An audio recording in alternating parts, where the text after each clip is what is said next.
I'm here for the Women Climate Assembly thanks to the Khadija Women Development and Resource Center, and it's been an amazing experience since we began on Sunday.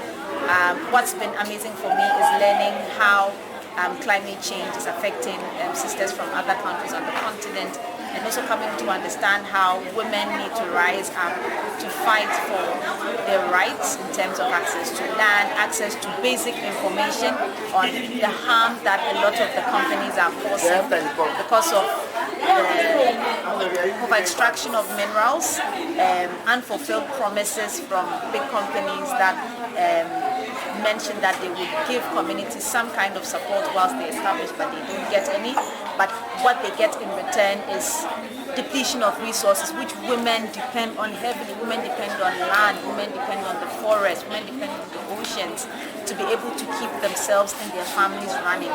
So it's been an amazing few days here, and I personally have loved so many of the sessions, particularly the art session, where we got to put our ideas into painting, and also the diversity. We're allowed to flex around with the languages you could represent your messages in, the colors, and it was amazing to see the different kinds of ways different women express their anger in accessing certain resources. I look forward to going back to Ghana to share these experiences, especially with the rural women we work with who have difficulty accessing basic information on climate solutions and the importance of that.